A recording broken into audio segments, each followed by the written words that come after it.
देखिए, सरकार की तानाशाही ख़त्म होती जा रही है और तानाशाह की तानाशाही हमेशा नहीं चलती है, धीरे धीरे ख़त्म हो जाती है। वही काम इस सरकार के साथ हुआ है। जिस तरीके से 12 साल में इन्होंने देश के अंदर देश को बेकार करने का काम किया है, बर्बाद करने का काम किया है, विकास के नाम पर लोगों को, देशभक्ति के नाम पर लोगों को, राष्ट्रभक्ति के नाम पर लोगों को लड़ाने का काम किया है। अब लोग जागरूक हो गए हैं। अब यहाँ का जो जेनजी है, यहाँ का जो युवा है, उसने बागडोर संभाल ली है और सीधे तौर पर जो विपक्षी और विरोधी पार्टी के लोग थे, जो लगातार इनके खिलाफ आवाज़ उठाते थे, अब उनके सुर में सुर मिलाना शुरू कर दिया है यहाँ के नौजवानों ने। तो अब यहाँ पर सीधे तौर पर यह हो चुका है कि 12 साल बेमिसाल का जो नारा दे दिया गया था, अब 12 साल का रिजल्ट मोदी जी के सामने है। 12 साल, 15 साल, 20 साल का बच्चा पुलिस से नहीं डर रहा। देखिए, कह रहा मारो लाठी, लेकिन इस्तीफा लेंगे। देखिए, डरेगा क्यों? जिस समय स्वतंत्रता संग्राम हुआ था उस वक्त कौन लोग डरे थे? अंग्रेजों को यहाँ से भगाने के लिए, उनके दांत खट्टे करने के लिए, चाहे वो 12 साल का एक बच्चा हो, चाहे वो 18 साल का नौजवान हो, या चाहे बुजुर्ग हो, महिला हो या लड़कियां हो, सब लोग एकजुट होकर के अंग्रेजों के खिलाफ। बच्चों में हिम्मत कहाँ से आ ये रही? देशभक्ति है, देश का खून है और देश को यूं ही जो है हमारे जो पूर्वजों ने सींच करके अपने खून का बलिदान दे करके इसको आज़ाद कराया था, तो वो ऐसे ही कोई 12 साल में आकर खराब नहीं कर देगा, बर्बाद नहीं कर देगा। इसलिए सभी युवाओं के, देश के जितने भी नौजवान हैं, उनके खून, उनकी रगों के अंदर वो खून दौड़ रहा है। तो मौजूद थे वहाँ, आपने देखा नहीं? निडरता ही बच्चों में बिल्कुल भी। देखिए, निडरता इसीलिए है क्योंकि इन लोगों ने डर खत्म कर दिया है। इन लोगों ने जो लोगों को डराने का काम किया था, डर की राजनीति करने का काम किया था, पर्दा हट चुका है। हमेशा से हिंदू मुस्लिम, मंदिर मस्जिद करके ये लोग डराना चाहते थे। अब लोग समझ गए हैं कि अब डर की राजनीति नहीं चलेगी, अब खौफ की राजनीति नहीं चलेगी, अब साहसता और निडरता की राजनीति चलेगी। और इस देश को आगे बढ़ाने के लिए, इस देश का विकास करने के लिए नौजवानों को आगे आना पड़ा और डर को खत्म करना पड़ा। तो सरकार को लगा गलत पंगा ले लिया हमने जेएनजीओ से। बिल्कुल गलत ले लिया और सरकार तो ये भी देख रही है। और सरकार को अगर नहीं लगता तो रात को 12:30 बजे मोदी जी, देश के प्रधानमंत्री, वो भी इंस्टाग्राम पर फ्रेंड्स कहते नजर नहीं आते। हालांकि बहुत सारे नौजवानों ने ये कहा, भाई हमारा कैसे फ्रेंड्स का रिश्ता? तुम 75 साल के बुजुर्ग आदमी, हम सब नौजवान 14-15 साल के, 17-18 साल के, 20 साल के।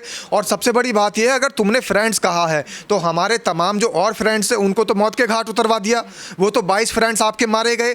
वो फ्रेंड्स जो मारे गए हैं उनका आपको ध्यान नहीं है। रात को 12:30 बजे आपके खिलाफ आवाज उठाने वाले फ्रेंड्स तो आपको नजर आ रहे हैं, लेकिन 22-23 जो फ्रेंड्स इस देश के मारे गए हैं उनके लिए कोई आवाज नहीं उठाओगे। उनके लिए भी तो मोदी जी कुछ बोल दो। पर शिक्षा मंत्री जिन बच्चों को दहशतगर्द कहते थे, उन्हीं के लिए इस्तीफा दे दिया। देखिए, इस्तीफा दिया नहीं है, मजबूरी है। इस्तीफा मोदी जी को देना पड़ता, इस्तीफा राजनाथ सिंह को देना पड़ता, इस्तीफा अमित शाह को देना पड़ता, इस्तीफा तमाम कैबिनेट को देना पड़ता। इसलिए धर्मेंद्र प्रधान का इस्तीफा की भेंट इन्होंने चढ़ा करके खुद को बचा लिया है। विपक्ष झटपटा रहा है, पता नहीं क्यों। उसे अच्छा नहीं लग रहा, खुशी नहीं हो रही। विपक्ष को खुशी इसलिए नहीं हो रही है क्योंकि जिस तरीके से इस्तीफा दिया गया, इस्तीफे के बाद फिर एक जाहिल व्यक्ति को, एक अनपढ़ व्यक्ति को, हालांकि इनकी डिग्रियों का किसी की कुछ पता नहीं है, इनकी डिग्रियां फर्जी हैं या असली हैं। सबसे बड़ी बात यह है कि इनके मुख से निकलने वाली बातें ही तय करती हैं कि ये कितने पढ़े लिखे हैं। प्रहलाद जोशी, जिनको ये नया इन्होंने शिक्षा मंत्री बनाया है, उनके भी आप पिछले कारनामे देखिए कितने हैं, उनकी भी देखिए शिक्षा कितनी है। तो इसलिए विपक्ष छटपटा इसलिए रहा है क्योंकि राजनीतिक रोटियां सेकने की बात नहीं है। वो देख रहा है कि अगर एक किसी को हटाया है तो दूसरा भी कोई अनपढ़ आदमी यहाँ पर लाकर रख दिया है। तो बाहर दिया है ना, देखिए कोई दूसरा भी आएगा तो भाजपा से ही। और भारतीय जनता पार्टी के अंदर विपक्ष खुद कहता है, देश जानता है कि तमाम जाहिलों की एक फहरिस्त है, पूरी एक जमात है अनपढ़ लोगों की, तो कोई दूसरा भी आएगा वो भी अनपढ़ आएगा।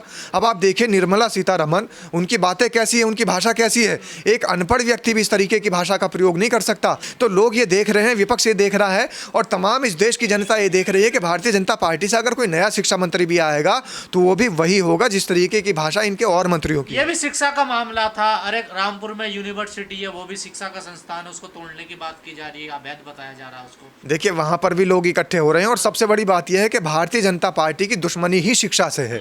लोग शिक्षित होंगे, पढ़ेंगे लिखेंगे तो सवाल पूछेंगे तो इनके पास जवाब नहीं होंगे। अब आप देखिए जिस तरीके से चारों तरफ ये प्रचार कर रहे थे कि हमने 12 सालों में ये सब कुछ कर दिया इस देश के अंदर, इस देश को बेमिसाल बना दिया। अब आपने देखा होगा कि जेएनजी के प्रोटेस्ट में 12 साल का रिजल्ट वो लेकर के आए थे। वो गालियां जो थी, नीम का पत्ता कड़वा है और मोदी डैश डैश, इस तरीके की जो बातें थी वो 12 साल का रिजल्ट था। जिस तरीके से लोग वहाँ पर नारे लगा रहे थे वो 12 साल का रिजल्ट था। और मैं तो ये कहता हूँ कि 12 साल का अगर रिजल्ट मोदी जी को देखना है तो जैन जी के प्रोटेस्ट में युवाओं द्वारा लाई गई तख्तियों के ऊपर स्लोगन लिखे पढ़ लें। वहाँ पर जो नारे थे उन नारों को एक बार सुन लें, पता लग जाएगा कि 12 साल में मोदी जी ने क्या किया है। शिक्षा के खिलाफ काम किया है, सिर्फ इसके अलावा कुछ नहीं किया। और सबसे बड़ी बात क्या है, इस देश के हर वो कार्य को उन्होंने किया है जो कि इस देश को तरक्की की तरफ ले जाता था। यहाँ पर देखिए सड़कों का हाल कितना बुरा हो चुका है, शिक्षा व्यवस्था के साथ स्वास्थ्य व्यवस्था कितनी बुरी हो चुकी है। आप जाकर के देखें कि एम्स के सामने जो ओवरब्रिज हैं उसके नीचे लोग खाना पकाते हुए नजर आ जाएंगे, लोग महीनों वहाँ पर रहते हुए नजर आ जाएंगे। तो यहाँ की स्वास्थ्य व्यवस्था बदहाल है, यहाँ की शिक्षा व्यवस्था बदहाल है। और सबसे बड़ी बात यह है कि यूनिवर्सिटी को निशाना क्यों बनाया जाता है। आप उनको क्यों नहीं निशाना बनाते जो लोग इस देश के अंदर दंगा फैलाते हैं। दक्ष चौधरी जैसे लोग जो इस देश के अंदर गालियां दे रहे हैं, दंगा फैला रहे हैं। तमाम लोग ये कह रहे हैं कि आपने गुंडे अभी तक देखे नहीं है, गुंडे असली हम हैं। और पुलिस की लाठी उनके पास आ जाती है और वो वीडियो वायरल करते नजर आते हैं। वो क्या इस सरकार को नजर नहीं आते? इस सरकार को सिर्फ पढ़े लिखे बच्चे नजर आते हैं, जाहिल गंवार और नफरत फैलाने वाले चिंटू नजर नहीं आते। और देखिए कि जिस तरीके से आजम खां को टारगेट करके यूनिवर्सिटी के खिलाफ उन्होंने एक नया षड्यंत्र शुरू कर दिया है। यूनिवर्सिटी किसी आजम खां की नहीं है, यूनिवर्सिटी इस देश की है, यूनिवर्सिटी इस देश के बच्चों की है। उस यूनिवर्सिटी के अंदर देश का हर तबके का बच्चा पढ़ता है, उस यूनिवर्सिटी के अंदर तालीम मिलती है। इस तरीके की वहाँ पर नफरत नहीं मिलती है। आजम खान उसके संस्थापक हैं, इसलिए निशाना बनाया जा रहा है। बिल्कुल सीधे तौर पर निशाना बनाया जाता है। और ये सभी समझ में नहीं आती कि हर उस उर्दू नाम वाले व्यक्ति को निशाना बनाने का काम ही सरकार करती है। उर्दू नाम वाली यूनिवर्सिटी को निशाना बनाने का काम ही सरकार करती है। अलीगढ़ मुस्लिम यूनिवर्सिटी को पहले निशाना बनाया था इन्होंने, जामिया को इन्होंने निशाना बनाया था। अब ये जौहर यूनिवर्सिटी है, मोहम्मद अली जौहर यूनिवर्सिटी, इसको निशाना बना रहे हैं। तो इनको सिर्फ दिक्कत ये नहीं है कि यूनिवर्सिटी से दिक्कत है, इनको सबसे बड़ी दिक्कत उर्दू नाम से भी है। विपक्ष जाएगा वहाँ, विपक्ष तो वहाँ पहुँच रहा है। आप देखिए समाजवादी पार्टी उत्तर प्रदेश के अंदर विपक्षी पार्टी है। अखिलेश यादव जाएंगे, अखिलेश यादव ने अपने तमाम सांसदों को वहाँ पर भेजा है। अखिलेश यादव जाएंगे, अखिलेश यादव को जाना चाहिए, अगर वो नहीं भी गए हैं तो जाना चाहिए। और सबसे बड़ी बात यही है कि अखिलेश यादव को जो खामियाजा भुगतना पड़ रहा है वो इसी बात का खामियाजा भुगतना पड़ रहा है। उनकी जो लोग बाग वोट परसेंटेज घट रहे हैं, उनके साथ में जो लोगों का जनसमूह पहले हुआ करता था मुस्लिमों का, वो जो हटता जा रहा है, छिटक रहा है, वो सिर्फ इसीलिए छिटक रहा है कि आजम खां जिस समय जेल में थे और उनके ऊपर आरोप क्या थे, मुर्गी चोरी का आरोप था, बकरी चोरी का आरोप था, किताबें चोरी का आरोप था, शराब की दुकान का गल्ला लूटने का आरोप था। उसके बावजूद आजम खां के लिए अखिलेश यादव वहां पर नजर नहीं आए। हालांकि उनके रिहाई के बाद में तो गए थे, लेकिन एक कमरे के बीच में इतनी देर तक क्या बातचीत हुई वो भी सार्वजनिक नहीं हो पाई। आखिर वो राजनीतिक बातचीत थी, सार्वजनिक बातचीत थी, वो कौन सी बातचीत थी वो भी सार्वजनिक नहीं हो पाई। तो सीधे तौर पर अखिलेश यादव को भी इस बात का खामियाजा भुगतना पड़ रहा है। अखिलेश यादव को जेल भी जाना चाहिए था आजम खां को लेने के लिए, और अखिलेश यादव को आजम खां के परिवार से भी मिलना चाहिए था। और ऐसे मौके पर, क्योंकि इस यूनिवर्सिटी की जब बुनियाद रखी गई थी, इस यूनिवर्सिटी की जब फाउंडेशन रखी गई थी, संगे बुनियाद रखने में अखिलेश यादव के पिताश्री का बहुत बड़ा हाथ था, स्वर्गीय मुलायम सिंह का बहुत बड़ा हाथ था।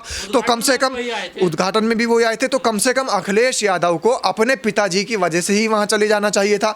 अपने पिताजी की जो एक यादगार चीज़ थी जो उन्होंने बनाई थी, उसको बचाने के लिए वहां पर चले जाना चाहिए था। तो ये यहाँ पर भूल हो सकता है। हालांकि अखिलेश यादव वहां पर पहुंचे, लेकिन अभी तक का जो पूरा मामला है, अखिलेश यादव जो वहां पर नहीं पहुंच पाए हैं, तो पब्लिक में ये भी आक्रोश है। और मुस्लिम समाज वहां पर, जो रामपुर का खास तौर से मुस्लिम समुदाय है, वो देख रहा है, निगाहें नज़र टिका के देख रहा है कि अखिलेश यादव यहाँ पर कब आएंगे। वहाँ पर इकरा हसन गई, लेकिन कोई हिंदू सांसद नहीं जा पाया। और तमाम जो सांसद जा रहे हैं, राहुल गांधी को भी जाना चाहिए। मैं तो ये कह रहा हूँ कि इस देश के हर उस व्यक्ति को, हर उस नेता को जाना चाहिए जो शिक्षा का पैरोकार है, जो एजुकेशन को बचाने के लिए जद्दोजहद कर रहा है, जिसको पता है कि इस देश के अंदर एजुकेशन बढ़नी चाहिए, जिसको पता है शिक्षा इस देश के अंदर फैलनी चाहिए। क्योंकि शिक्षा के जो मंदिर हैं, शिक्षा के जो इदारे हैं, वो किसी धर्म के, मजहब के नाम पर नहीं जोड़े जाने चाहिए। शिक्षा के मंदिरों से सिर्फ एक तबका नहीं पढ़ता है, वो एक तबका ही तालीम हासिल नहीं करता है। एजुकेशन सिर्फ एक समुदाय हासिल नहीं करता है, समाज का हर व्यक्ति इन यूनिवर्सिटीज से पढ़ करके निकलता है। अब आप देखिए, अगर मौलाना मोहम्मद अली जौहर यूनिवर्सिटी का आज ये हाल हो रहा है, जो नालंदा यूनिवर्सिटी का हाल हुआ था, नालंदा के बारे में लोग नहीं बोल पाए, आज मौलाना मोहम्मद अली जौहर यूनिवर्सिटी के बारे में अगर नहीं बोलेंगे तो कल को JNU का भी वही हाल होगा, BHU का भी वही हाल होगा, DU का भी वही हाल होगा, CU का भी वही हाल होगा, और तमाम यूनिवर्सिटी का वही हाल होगा जो कि नालंदा यूनिवर्सिटी के साथ हुआ था, जो कि मौलाना मोहम्मद अली जौहर यूनिवर्सिटी के साथ हो रहा है।